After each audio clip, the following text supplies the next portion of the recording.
We're taking a break from model painting and building a display board. Roll the music.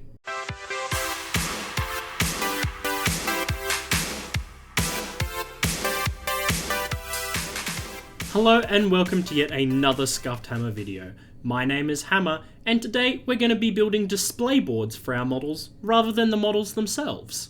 This is partly because I want to take a break from model building and painting, and partly because this idea has been brewing on my mind for a while. Last year I entered into my closest GW store's Armies on Parade, and by closest I mean it's still 4 hours away. While I was there, I noticed that the local manager had come up with an awesome way to display full armies. So that the models weren't just sitting on the table and looking kinda bland, the manager had taken old photo frames and used some basic techniques using technical paints to paint a very basic looking scene for the models to sit on. And while the bases didn't quite match the scene that they were sitting on, we can fix that by making our own.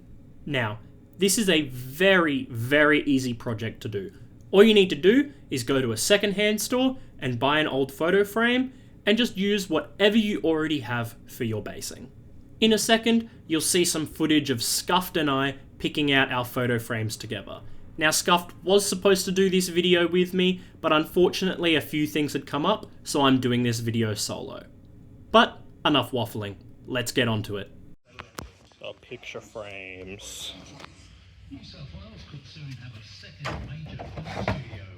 Turn this into a diorama. It's already a house. I could put so many towel right there. This one feels like just a bit too big for what I want, but like something close to that, maybe. We could actually do like an art piece. Maybe future Scuffed Hammer video, we try art, it goes badly.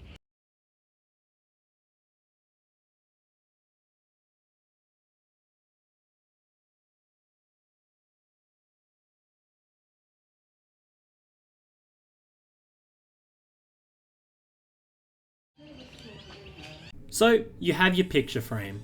I would suggest that unlike me, you would check the back of your photo frame, because I was a bit of a dumbass and realised that this one didn't actually have a wooden backing and it was just stapled in there. Combine that with the fact that I wanted to make the edges of the photo frame kind of blend in with what I was going for, this project was about 10 times harder than it actually needed to be. I would recommend just getting a nice normal picture frame and just painting the wooden back. Maybe remove the little flappy stand part so it sits down a bit flatter. That's about all the modification you need to do. As you can see from the footage that's playing, I'm just going in and sanding the wood so that it will stick to the paint a little bit better, and then I'm roughing it up with a hammer and a Dremel that I borrowed from Scuffed, just so it kind of looks a little bit more like rocks and not just this weird flat surface. This is my first time ever touching a Dremel, so a lot of this was just experimentation on what kind of made the surface look a little bit more like rocks. In hindsight, I would have just left it and maybe just gotten some 3D printed rocks or go for a walk and find some actual rocks to glue on around the edge instead of trying to do all this extra work. And I'm not gonna lie, this thing terrified me. These blades were fragile, and as you're about to see, it broke. And that scared the crap out of me. I did not touch another single thin blade like that for the rest of the video because I was afraid that it was just gonna snap and hit me in the eye or something like that. But I persevered with some of the other options and I think it ended up turning out alright. Definitely not the way I was expecting it to, but better than I had hoped when I first started.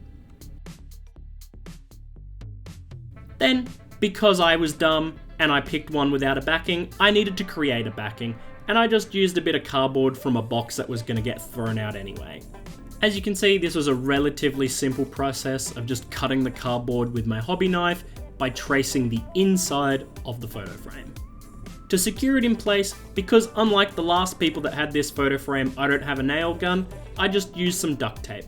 And then to make sure it was just that little bit extra secure, I just got a hairdryer and just used the heat to shrink wrap it a little bit. To try and make the actual base of it flush with the frame, I decided to use some thick cardboard I had laying around. I taped it together and then stuck it to the cardboard backing, and it worked perfectly. Now, I'm not saying it's a perfect solution. If I was to do this again, as I said, I'd get a photo frame that had a solid backing already, so that in that way it didn't have those weird lines running throughout the whole project. And by chucking some felt onto the back, that makes sure that when you're using it or taking some photos with it, it's just not gonna slip around. Now, when it comes to primer, any primer will do. This one is pretty cheap, you can get it from Bunnings, I'm sure you can find an alternative in your country, and it works well.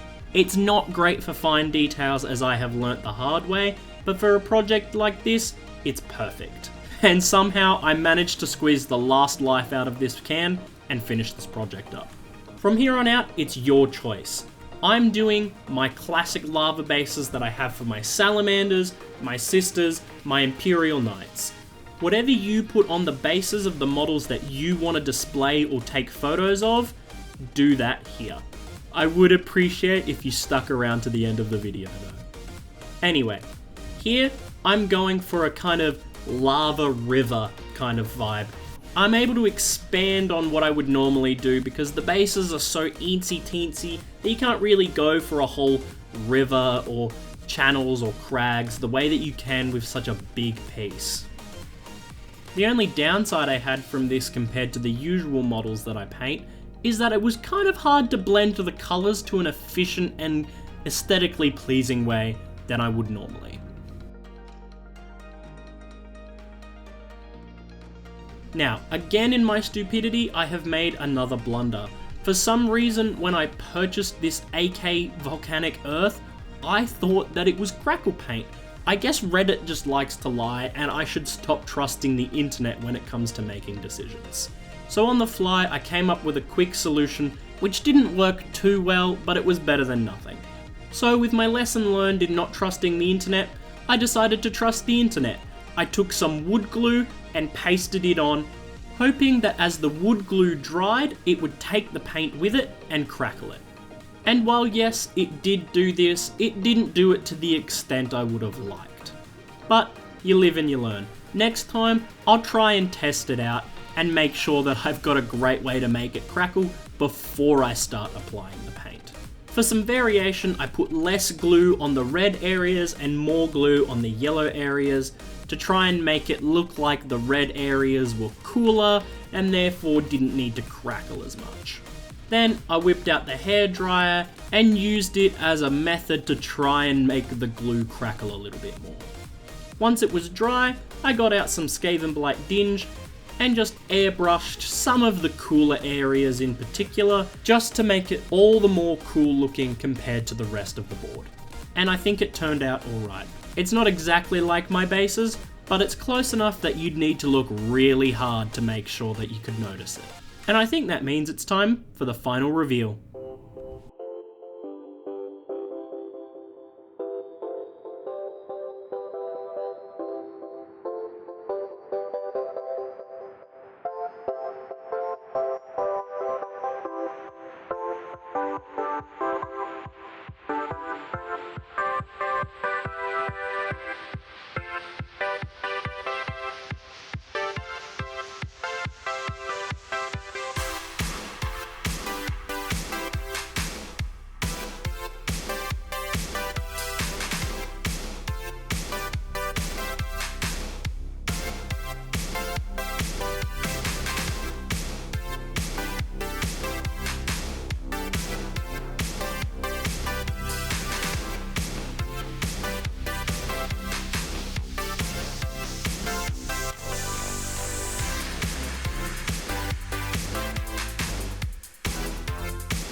Well, that about wraps us up for the video today. All in all, I'm happy with the final product, but I will definitely be revisiting this to perfect it. I think it is a great set piece to take photos on, and hopefully moving forward I'll be able to use it to take photos for the final reveal.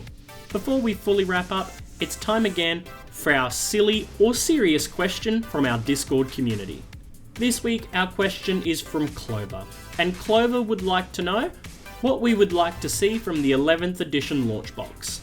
And for me, that answer is pretty simple. For the Space Marine side, I have really been getting into White Scars and their lore, and I really love how they play on tabletop and their whole mounted aesthetic. So for Space Marines, I'd like to see a lot of hard-hitting, fast-moving, mounted units. Something more than just Outriders and ATVs would be amazing. And then either a super fast-moving Dreadnought or an updated aircraft if GW ever actually made aircraft viable again. And as for the other side, we've had Xenos a couple of times in a row now, so I'd love some chaos.